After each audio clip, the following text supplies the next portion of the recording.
السلام علیکم ورحمۃ اللہ وبرکاتہ۔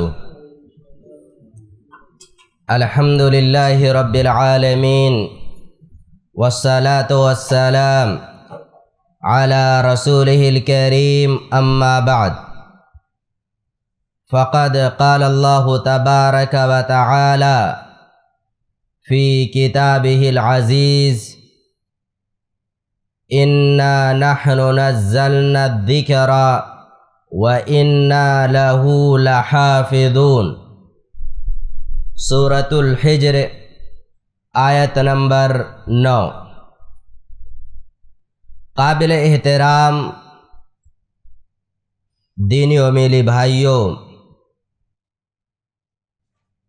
ہر قسم کی تعریف حمد و ثنا اللہ رب العالمین کے لیے ہے، اور درود و سلام ہو انبیاء کرام کی مقدس جماعت پر، بالخصوص آخری نبی محمد صلی اللہ علیہ وسلم کی ذات گرامی پر۔ آج جس موضوع پر آپ سے گفتگو کرنا ہے وہ ہے ہندوستان میں علم حدیث کی اشاعت۔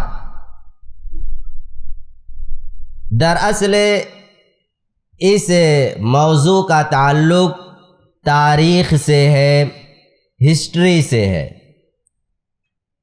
ممکن ہے ساری باتیں آپ کے سمجھ میں نہ آئیں، اور یہ بھی ممکن ہے کہ کچھ بھائیوں کو ایسا لگے کہ اس کے بیان کرنے کا مقصد کیا ہے، مسئلے مسائل بتائے جاتے۔ لیکن ایک بات ہمیشہ ہمیں اپنے ذہن میں رکھنا چاہیے کہ جب بھی کوئی قوم اپنی تاریخ یاد رکھتی ہے تو تاریخ بھی اسے یاد رکھتی ہے۔ جب بھی کوئی قوم اپنی تاریخ یاد رکھتی ہے، اپنے اسلاف کے کارناموں کو محفوظ کرتی ہے، تو تاریخ بھی ایسے لوگوں کو محفوظ کر لیتی ہے۔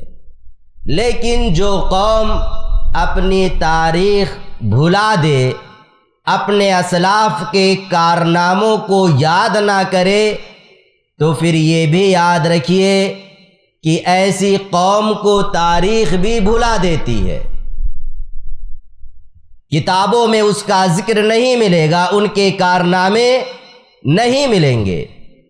اس وجہ سے ضروری ہے کہ اگر ہم تاریخ میں لکھے جائیں تو ایسی شکل میں ہمیں اپنی تاریخ یاد کرنی ہوگی کہ ماضی میں ہمارے اسلاف نے، محدثین کرام نے کس طریقے سے قربانیاں پیش کی ہیں ہندوستان کی سرزمین پر علم حدیث کو عام کرنے کے لیے۔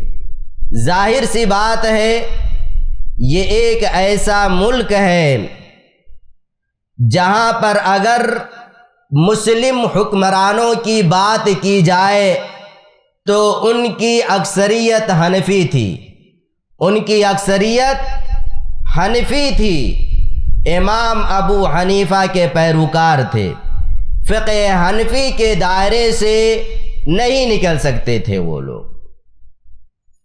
ایسے حالات میں حدیث کو عام کرنا کوئی معمولی بات نہیں ہے۔ جن پوائنٹس پر آپ سے گفتگو کرنی ہے سب سے پہلے وہ آپ سمجھ لیں، پھر انشاءاللہ پوری تاریخ آپ کے ذہن میں تسلسل کے ساتھ بیٹھ جائے گی۔ نمبر 1، علم حدیث سے مراد کیا ہے؟ نمبر 2، علم حدیث کی اشاعت سے کیا مراد ہے؟ نمبر 3، کسی بھی علم کو عام کرنے کے لیے کیا کیا طریقے ہو سکتے ہیں، ان کا ذکر۔ نمبر 4، ہندوستان میں علم حدیث کا آغاز، شروعات۔ اسی طریقے سے آخری پوائنٹ ہمارے سامنے ہے، غیر ہندوستانی اور ہندوستانی علماء کا علم حدیث کی خدمت میں محدثین کی قربانیوں کا اعتراف۔ انہی پوائنٹس پر آپ کے سامنے انشاءاللہ گفتگو کی جائے گی۔ علم حدیث سے مراد ہے اللہ کے رسول صلی اللہ علیہ وسلم کے اقوال، افعال اور جو صفات ہیں، جو احوال ہیں، ان کو جاننا، پڑھنا، ان پر عمل کرنا، سمجھنا، حدیثوں کی تحقیق کرنا، ریسرچ کرنا، حدیثوں کو روایت کرنا، یہ ساری چیزیں اس کے اندر شامل ہو جاتی ہیں۔ علم حدیث کی اشاعت سے کیا مراد ہے؟ علم حدیث کی اشاعت سے مراد ہے کہ جس علاقے میں آپ ہوں، جس ملک میں آپ ہوں، وہاں کے لوگوں کو حدیث پر عمل کرنے کی دعوت دیجیے، وہاں کے لوگوں کو حدیث رسول پر عمل کرنے کی دعوت دیں۔ زندگی کے ہر گوشے میں، چاہے حقوق العباد ہوں، تجارت کے مسائل ہوں، شادی بیاہ کے مسائل ہوں، گھریلو مسائل ہوں، کوئی بھی مسئلہ ہو ہماری زندگی کا، ہم خود بھی اور جس ملک میں رہ رہے ہیں وہاں کے لوگوں کو بھی حدیث رسول پر عمل کرنے کی دعوت دیں۔ ظاہر سی بات ہے یہ اتنا آسان کام نہیں ہے۔ آپ اگر محدثین کی تاریخ دیکھیں گے تو حدیث پر عمل کرنے کے لیے جو قربانیاں انہوں نے پیش کی ہیں، جد و جہد جو بھی انہوں نے کی ہے وہ الگ چیز ہے، لیکن صرف حدیث کو لکھنے کے سلسلے میں انہوں نے کس قدر محنتیں کی ہیں، قربانیاں پیش کی ہیں، اس تعلق سے تاریخ میں ایک دو نہیں سینکڑوں واقعات آپ کو مل جائیں گے۔ مشہور محدث، امیر المؤمنین فی الحدیث اور جبل الحفظ کا لقب پانے والے محدث امام بخاری رحمۃ اللہ علیہ کو، جن کو محدثین نے کہا ہے حافظے کا یہ پہاڑ تھے، اللہ نے جو قوت حافظہ ان کو عطا کیا تھا، تاریخ میں شاید کسی اور کو اتنا ٹھوس حافظے کا مالک اللہ نے بنایا ہو۔ ان کی ایک کتاب ہے التاریخ الکبیر کے نام سے، چاند کی روشنی میں انہوں نے وہ کتاب لکھی اور ہزاروں شخصیات کے بارے میں انہوں نے اس کتاب میں لکھا۔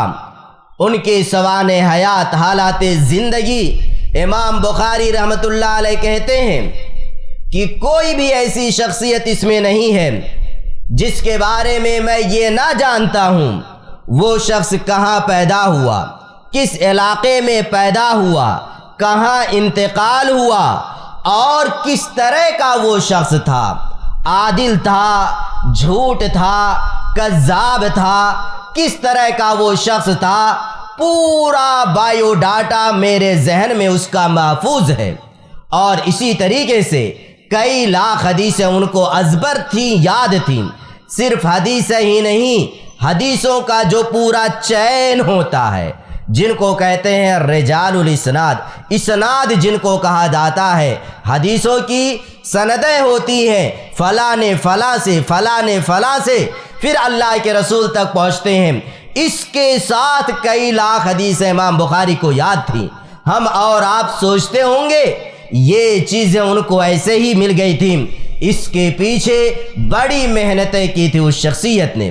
خود وہ ذکر کرتے ہیں ایک بار کہ میں اپنے استاد آدم بن ایاس کے پاس جا رہا تھا، ان سے حدیث سیکھنے کے لیے جا رہا تھا، راستے میں کھانا ختم ہو گیا، کھانے کے لیے کوئی چیز نہیں ہے، روپیہ بھی نہیں کہ کچھ خرید کر کے کھا لوں۔ اب بھوک لگی ہے، بھوک مٹانا ہے، کس طریقے سے بھوک مٹائیں؟ امام بخاری رحمۃ اللہ علیہ کہتے ہیں گھاس کھا کر کے میں نے اپنی بھوک مٹائی تھی، یہ قربانی ہے۔ اس کے بعد پھر وہ کہتے ہیں گھاس کی پتیاں کھا کر کے میں نے اپنی بھوک مٹائی۔ اس کے بعد پھر ایک شخص آتا ہے، کچھ اشرفیاں دیتا ہے۔ امام بخاری کہتے ہیں مجھے نہیں معلوم وہ شخص کون تھا، کہاں کا رہنے والا تھا، میں کچھ نہیں جانتا۔